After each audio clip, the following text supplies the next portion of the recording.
Hi there strikers, did you watch our first part of these video, and now here is the second part of the real story behind the movie Attack of the Titans. When it came to drawing the Titan shifters, the Titan forms of those few humans able to transform, ugly just wasn't enough, they needed to be physically intimidating and terrifyingly strong. Izuyama's interest in combat sports would end up heavily influencing his work here, with the creator using a number of MMA fighters as models.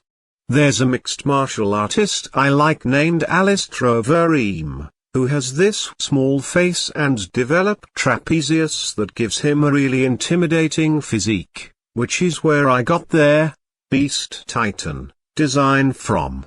He admitted. WWE superstar Brock Lesnar was the basis for the Armored Titan, according to an interview Izuyama did with Gonka Kutogi, via comicbook.com, in which he also revealed that Iren's own Titan was inspired by the frame and fighting style of Yoshino Kami, a Japanese fighter formerly of the UFC. While the world of MMA provided plenty of specimens to aid Izuyama in his Titan shifter designs, when it came to creating his human characters, the artist looked for inspiration elsewhere. Levi Ackerman, captain of the Special Operations Squad and the strongest soldier humanity has to offer, didn't really begin to take shape until Izuyama saw Zack Snyder's adaptation of DC's Watchmen. Levi is a character I accidentally created while idly doodling, and I of course knew I had something, he said. Then I saw Watchmen, and the character Rorschach really stuck with me, and I decided I wanted to try doing a similar character, so I combined him with that doodle. Despite not being the series' protagonist, the ruthless Levi came out on top in a poll of people's favorite Attack on Titan characters conducted by Besatsu Friend magazine, a result that Izuyama put down to the hordes of yaoi fang earls. Yaoi, also known as BL or boys love, is a genre of fanfiction that involves their creation of romantic relationships between male characters. Fans might be disappointed to hear this, but maybe I've got a little bit of yaoi fang earl inside me too, because something went off in my head that told me the yaoi fang earls are going to like this one. A two-part live-action adaptation of Attack on Titan hit Japanese theaters in summer 2015 amid huge buzz, though, like so many Hollywood films these past few years, it faced scrutiny over against race casting. While it's never been confirmed, the assumption is that Attack on Titan takes place in a fictional version of Europe, with the walled-in medieval cities of Germany a clear inspiration. Most of the main characters have Germanic names, apart from Iren's childhood friend Mikasa, who is tellingly referred to as an Oriental in the anime, and it was because of those names that vital characters were cut from the movie. Toho Pictures were stuck between a rock and a hard place. They wanted to make the film in Japanese, but were concerned about finding European actors who spoke the language. In the end, the decision was made to set the movie in Japan instead. What they couldn't do without risking fan backlash, was make the characters' names Japanese, so they kept the original ones where they could. Unfortunately, some Western names just don't make sense.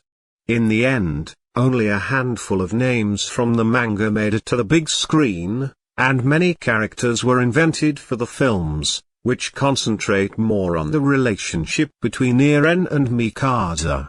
The decision to change it up so drastically ended up coming back to haunt the filmmakers, as the reaction to the Attack on Titan movies was largely negative. Watch Attack on Titan for the tension, the monsters and the gore, but don't expect a plot or characters even remotely as compelling as its animated counterparts, the Bangkok Post wrote in their review, and critics in the West agreed. The Hollywood Reporter called it out for a lack of character development, and UK news outlet The Guardian criticized the dreadful acting on display. Head of Special Effects Yoshihiro Nishimura went on the defensive, taking particular offense to those critics who complained that his effects didn't hold up to Hollywood standards. "Everyone says Hollywood movies are great," he said. "Well, then they can go right ahead and watch nothing but Hollywood movies. You should watch movies that have been hit in the face with stacks of cash." People who like to compare Hollywood and Japanese movies really enjoy that sort of thing, right?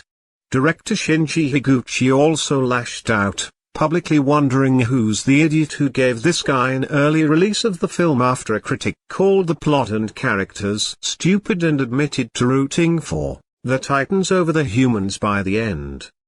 If you needed proof that Attack on Titan is well on its way to ingraining itself in pop culture, look no further than Attack on Avengers, a special 8-page manga in which the titular giants do battle with Earth's mightiest heroes on the busy streets of New York City.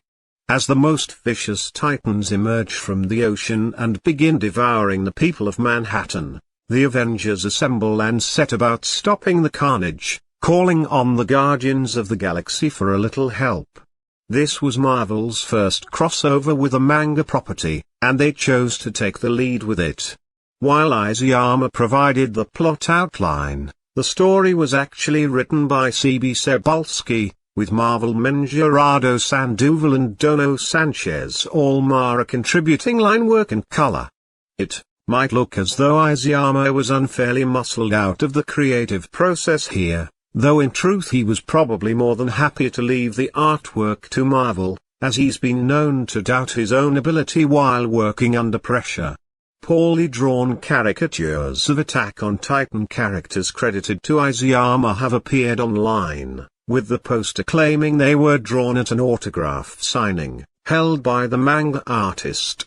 Izayama responded on his personal blog, claiming responsibility for the sketches and apologizing to fans for their quality. He blamed his nerves and a lack of confidence in himself. Attack on Titan shows no signs of slowing anytime soon. Several video games have already been released, and an Attack on Titan theme park opened at Universal Studios Japan in 2015. A number of weird and wonderful lines of merchandise also exist, with everything from character coat hangers to full-size body pillows available.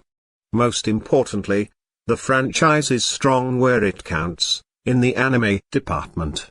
While Izayama's manga has started heading towards its climax in recent chapters, the second season of the anime has proven to be even more popular than the first, and the third is already on its way. Attack of Titan fans had to wait an agonizing 4 years between the maiden season and its follow-up, but that won't be the case this time around, as Wit Studio have confirmed the third season will drop in 2018. In early 2017, Deadline announced that Warner Bros. Was trying to buy the rights to make an English-language live-action Attack on Titan, claiming that Fantastic Beasts producer David Heyman was set to take charge. A statement from Kodansha denied that a deal had been struck, but did confirm that negotiations for film adaptations of their properties are ongoing. Whether Warner's takes the lead or another studio swoops in, it's only a matter of time before an Attack on Titan casting call goes out in Hollywood. Attack on Titan, J. Hepburn, Shingeki no Kyojin, lit. The Advancing Giants is a Japanese manga series written and illustrated by Hajime Izayama. It is set in a world where humanity lives inside cities surrounded by 3 enormous walls that protect them from the gigantic man-eating humanoids referred to as Titans. The story follows Eren Yeager, who vows to exterminate their Titans after a Titan brings about the destruction of his hometown and the death of his mother. Attack on Titan was serialized in Kodansha's monthly shonen manga magazine Besatsu Shonen Magazine from September 2009 to April 2021, with its chapters collected in 34 tankobon volumes.